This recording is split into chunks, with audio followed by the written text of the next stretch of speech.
Happened, Patriots fans? The New England Patriots cut J.C. Jackson from the active roster, and if you have been with the channel prior to this happening today, you would have known that Harrison Graham and both me, Nic Rohloff, said that this is not a matter of if, it's a matter of when J.C. Jackson was going to get cut. He had a cap hit roughly about $14 million for 2024, and for someone who has been a headache off the field for the Patriots, the Chargers in the past, and then his overall play on the field has declined as well. This felt like an absolute no-brainer for the Patriots, and it makes all the sense in the world.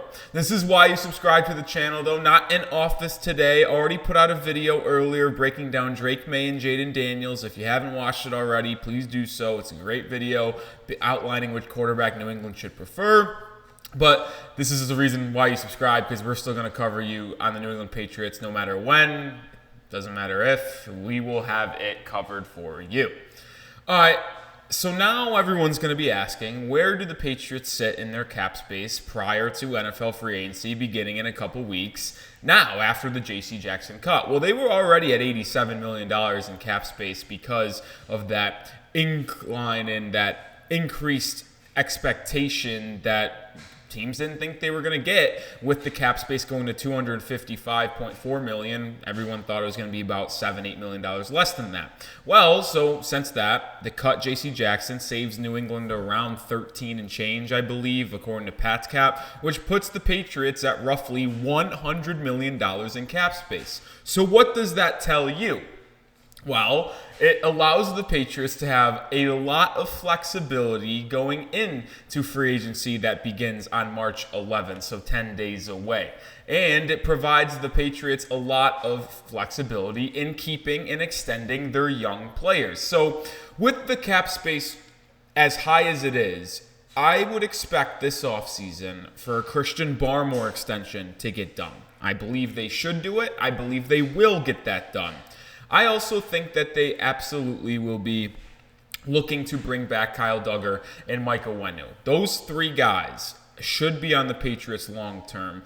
Eliot Wolf, Jerod, Mayo have always said about how they want to keep the homegrown talent in Foxborough. They've always, and that's the Packer way too, where Eliot Wolf comes from. So it makes sense for them to extend Barmore, re-sign Duggar, re-sign Mike Onwenu. Now, I also will point this out. The franchise tag is an option for Onwenu and Duggar as they go into free agency. I don't think that will be used. The deadline to use on franchise tag players, by the way, is March 5th, in case you were wondering. Onwenu's cap hit, if he gets franchise tagged, would be $20 million. Michael Onwenu's a good ball player, but he's not worth $20 million, so the Patriots will not be using the tag on him. And then Kyle Duggar's one is interesting. There was that report yesterday was that there's an offer extended already and on the table for Kyle Duggar from the Patriots front office. Don't know if that's more or less than the one-year franchise tag for safeties, which is at $17.1 million. I doubt it's that high. Duggar, once again, like a great player, but I don't think meets that franchise tag threshold that is $17.1 million. I'd expect a Duggar deal to come in the $15 million range, maybe $16 million per season. I could see a 3 for 48 deal with incentives possibly getting it up to like just above 50 range. I think that could be an absolute possibility for Kyle Duggar. But let me ask you this. Which player on the New England Patriots would you rather re-sign? Would you rather re-sign Kyle Duggar or Mike Onwenu? I think it'll be both, but if you had to pick one, let me know down below. Would you rather re-sign Kyle Duggar or Mike Onwenu? I also think we should take a look at the free agents New England can sign now that they have all this cap space. Because I don't want to harp on J.C. Jackson too much. It was always an inevitability that he was going to be cut and that cap space was going to be used on other players. Now, there was some talks of potentially restructuring J.C. Jackson's contract and keeping him on this roster rather than cutting him. But I think it always made sense to get the full $13-14 million you can free up by just cutting them rather than restructuring it and only saving 6 or 7, because I honestly don't think J.C. Jackson is worth honestly holding on to a roster spot. But before we do get into the free agents, I do want to quickly talk about the cornerback room, because going into 2024, your top 3 corners are going to be Christian Gonzalez, the 17th overall pick from last year's draft, who was fantastic in the first 4 games of the season before having that season-ending shoulder injury. You have Jon Jones, who's a really good cornerback. You have Marcus Jones. But then that's where it gets a little dicey. You have those 3, but then you have the Alex Austins of the world. You have Miles Bryant, who's a free agent. Like, what does New England do at that 4-5 corner range? I would be shocked if the Patriots didn't add a veteran cornerback in free agency. I would, and we'll talk about the list of corners here in just a bit, but I do got to show some love to our sponsor today, which is Prize Picks. Go to prizepicks.com/CLNS and use code CLNS to get a first deposit match up to $100.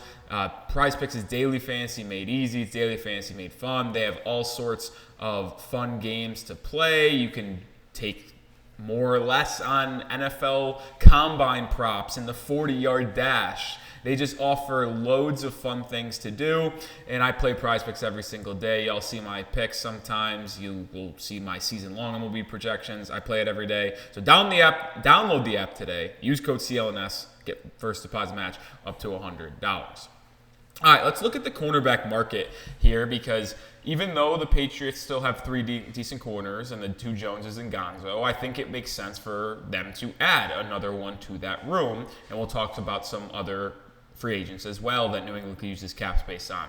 Jalen Johnson is the number 1 guy from Chicago. I believe he will get franchise tagged or he will re-sign with the Chicago Bears. He was fantastic this year for them, and it would make no sense for them to let him go. L'Jarius Sneed's an interesting name, because it seems like Brett Veach and the Chiefs are going to tag Sneed if they can't figure out a long-term extension.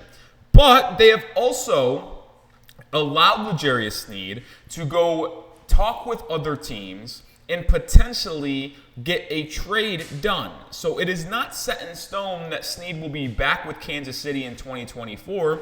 There is a real possibility that Sneed gets tagged and traded, and then whatever team he talks to in free agency, or is allowed to talk to because he get granted that permission, signs him to a long-term extension. Now, if the Patriots wanted to make a splash, L'Jarius Sneed would certainly be that. He was an absolute lockdown corner for Kansas City this year. And if you had L'Jarius Sneed on one boundary, Christian Gonzalez on the other boundary, with Jon Jones and Marcus Jones rotating inside, that's probably the best cornerback room in all of football. I'm not shitting you. And I know the offense is going to be the biggest question for the Patriots this offseason. But if you were able to make the best secondary in all of football, because if you get Sneed, you re-sign Duggar. You have Duggar and Peppers on the back end with that elite cornerback room. You have Bentley and Tavai in the middle with Matthew Judon, Christian Barmore inside. Like, that is the making of a top 5 defense in the entire National Football League. And if your young offense is able to put up 20, 22 points a game, which would still be below average, you can really win some ball games. Other cornerbacks to look at: Kendall Fuller, Chidobe I always forget how to say his name. Awuzie? I think so. Honestly, Stephon Gilmore reunion doesn't make sense, but he's a free agent. Steven Nelson, Kenny Moore, Adoree Jackson. There are some guys out there that the Patriots could sign. Emmanuel Mosley's an interesting guy on a 1-year deal. He's more of a veteran to be that 4th or 5th corner. Or you can just bring back Miles Bryant, right? I think Miles Bryant got a lot of hate early in his career, and I'll openly admit I was one of those people. Like, I think Miles Bryant was one of the worst corners in all football. But there's no debating in 2023, he was very serviceable because that cornerback room got decimated. Marcus Jones, Jack Jones was cut. Christian Gonzalez was out. J.C. Jackson was in and out of the lineup. It was like Jon Jones and then a lot of Alex Austin and Miles Bryant. So I think the Patriots would be suited well if they re-signed or signed a cornerback to add to John, Marcus, and Christian in that cornerback room. But if they just re-signed Miles Bryant to be the fourth corner and had Alex Austin as that developmental guy that showed a lot of promise this year as that fifth cornerback room, it would not shock me if they decided to go elsewhere in free agency. They have a lot of money. It's just a question of who is going to be available. So make sure you subscribe, like I said earlier, because we're going to update you on the latest rumors surrounding the Patriots in free agency. We will have a video for every move the New England Patriots do or don't make during that free agency period that starts in 10 days on March 11th. So make sure you're locked in with us here at Chat Sports, here at Patriots Today. And once the franchise tag also passes that deadline on March 5th, which is just in a couple days actually, we will have an updated free agency target list for the Patriots, because that's when we will know who is actually on the open market for the Patriots to go use that $100 million in cap space, which now is number one in the NFL. I believe they officially passed the Washington Commanders for number one in cap space going into the 2024 offseason. So it should be a fun 2-month stretch here for New England with free agency and the NFL draft. So subscribe and lock us in here at Patriots Today. I'll see you in the next video. Go Pats.